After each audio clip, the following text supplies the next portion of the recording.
Davika Academy. If your friends are going to this channel, kindly subscribe and also remember to share with your friends. Today we want to look at Divergence theorem.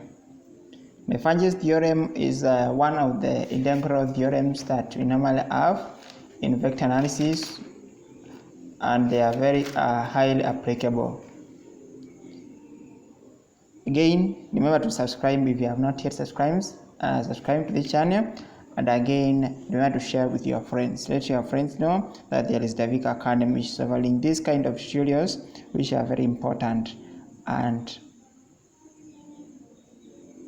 that is it. Okay, now divergence theorem is again you can call it Gauss theorem.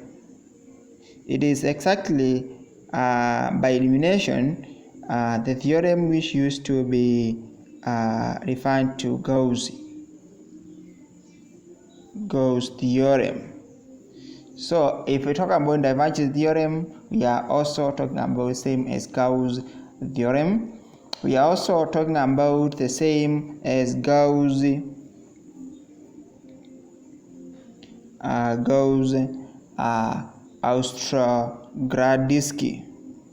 So this was a combo of these two guys, Ostrogradsky theorem. So again, all these terms refer to this kind of theorem. So this is a theorem which it gives us exactly a physical fact that in absence of any creation or destruction of a matter, the density within a given region of a space can only change if and only if there is a flow into or away from the region through its boundary. So this divergence theorem mainly just goes down to that. So if you have a given region, this is the boundary. This is the region that you're calling, say, A. The density in this region here can only escape from this through its boundaries. Can only increase through its boundaries. So that's generally what we call the Gauss. That's generally what we call the Gauss theorem or the divergence theorem. So unless this happens, then it will mean that the density of this matter this space will remain constant. If there is increase or decrease, then that will happen through the boundaries. So the reason we are saying, if we let PV be a volume bounded region which is closed by surface S, and the A is a vector function with continuous derivatives, then these relationships will be true. That relationship will be true.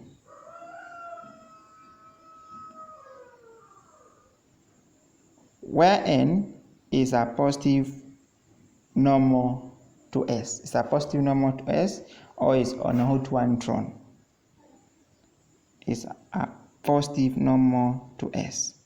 Now, the flux vector F, defining this, across a closed oriented surface S, is the direction of the surface's outward unit normal, field N, which is equal to the integral of the divergence of F over the region D enclosed by the surface.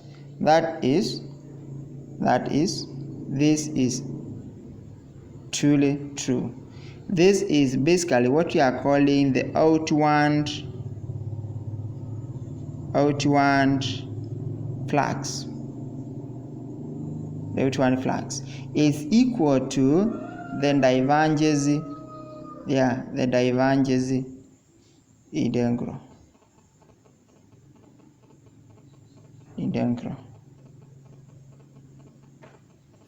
the divergence integral.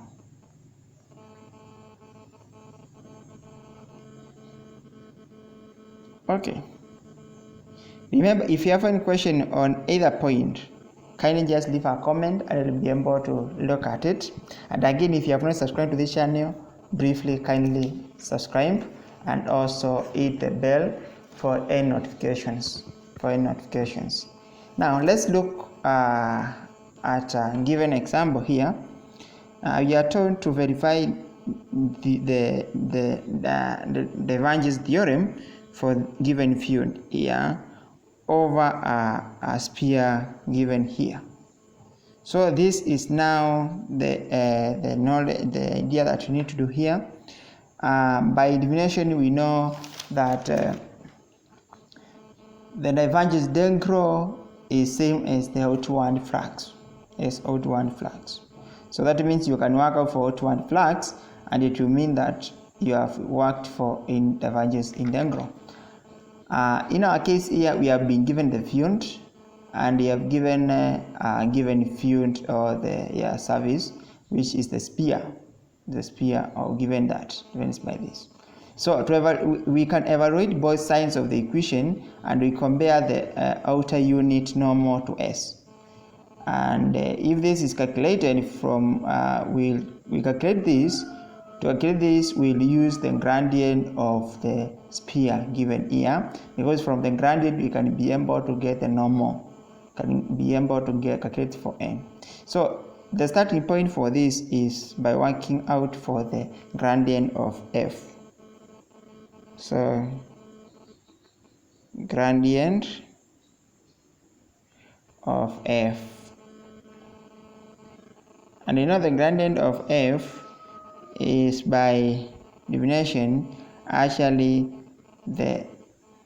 our f is actually this is our f is basically by getting the partial derivatives of all this. So in partial derivative in respect to x is 2x plus in respect to y 2y, in respect to z to z. So that is actually, and in the other one is 0, of course, because if you differentiate constant you get 0. Okay, so having noted that,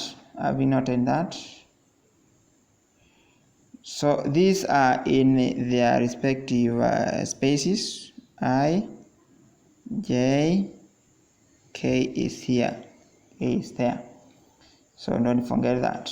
So that we know by definition, then the normal is perpendicular, and if it's perpendicular, this is true, it is true.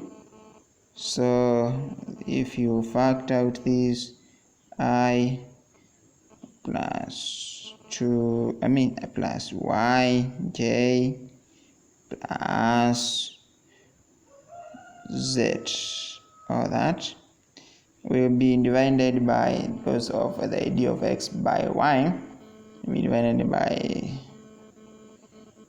the norm, the norm, whatever the norm, and definition of the norm will be 4 square root of this x squared plus y squared plus z squared, definition of norm.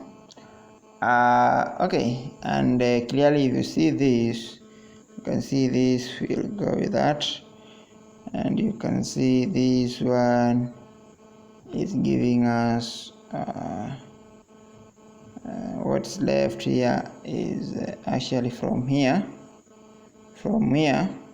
you can see you get square root both sides. You can see this is same as x I plus y j plus k z k over this down part will become a, just from here. If you have a question on this, leave a comment and I'll be able to check it out and help you to see that. Okay, remember to subscribe also if you have not subscribed to the channel. Okay, now the next thing is, now because already we have gotten the value of n, we can now use our relationship here, the outward flux. We can try to calculate the outward flux, and the outward flux is actually here, F n d theta. So that's the outward flux. Our F, we know our field is actually xi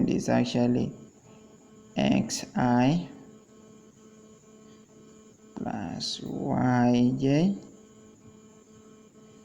plus zk. Okay, and our n, we have gotten our n here, so our n is actually the same, xi plus yj plus zk, but all this over a, we know that. So that is multiplication, this by this. Okay, so a continuation. Okay, so that if you work out this, we can see we are having two important things here. So this and this gives you a square. It is actually a squared over a, which gives you a. So in other words, what you are having, this part here is actually a. And it will mean that our influx a d theta, we can see is the same as a double integral d theta. But what do we know about this? Which area are we talking about here? This is over a given region, which is a sphere, and the area of a sphere is 4 pi r. Area of a sphere, we know that. So here is like we are going to substitute this with the area here d theta, and this area here is the area of the sphere, which will mean that this is a,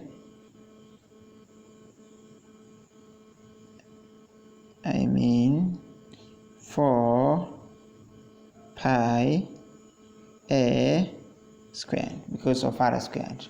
Remember, our r is equal to a, our radius in this case is a, and you can see that from the relationship there, from the definition there.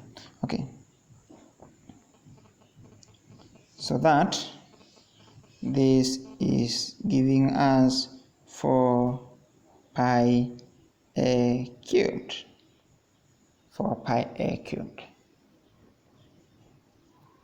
So we are having this.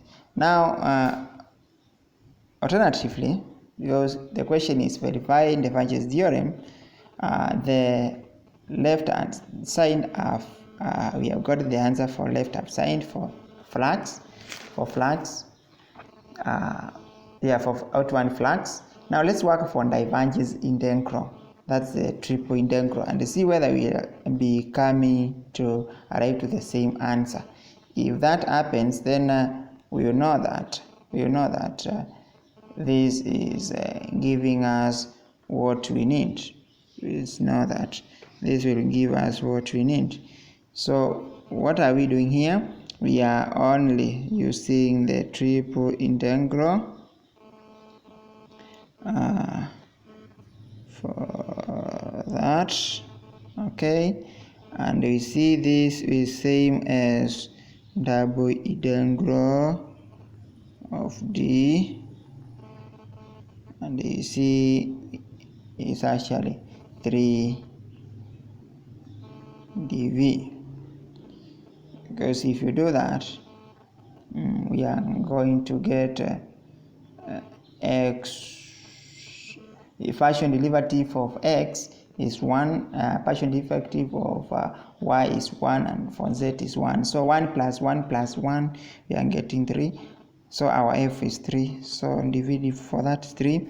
And then if we integrate this, the volume of our cuboid, of our sphere is 3. The volume of our sphere is 4 over 3 pi r cubed, but in this case our r is a cubed, so that this comes with that, and clearly you can see I'm getting 4 pi a cubed. Say this. So you see, both by that we can be able to say that both the outward flux and the divergence integral are same. So we'll look at our next example. Remember, if you have any question on either point of this, you can leave a comment. I'll be grateful to look at it. You have another question that you meet, whether you are doing revision, you can leave it here and I'll be able to look at it. Remember, this is Davika Academy, and we're here for much and more this kind of mathematics. Remember to subscribe. Okay, now we find the flask of this one, outward through surface of cube cut from first octant of planes, and the planes are given here. So remember, here we want to get the flux, and if you want to get the flux here, you know the flux is same as the divergence integral or triple integral, and because we know that it's not much deal here, because what you need to do is now to work out the divergence integral, because everything here is given dv. That's our interest. This we know this is same as the outward flux by definition of divergence theorem. So if we know this, then we know our divergence of f, we know is actually, if we do in respect to y, we have y, okay, we have z there in respect to y, here in respect to y, here in respect to z we have x. So that's our this part is here. Then we would do with in respect with the dv. When we reduce our equation here, we will see we have now we are having they are running from 0 to 1, 0 to 1, 0 to 1 of what? Of y plus z plus x, and we have seen that. Now we do in this dx, dy, dz. So in respect to dx, so you can see here we have yx, okay, z x plus x squared 2, all these from 0 to 1. And now what is left here is 0, 1, 0, 1, dy dz. Now we do same for dy and dz, and we substitute, and we will see what we'll be having will be actually 1 plus z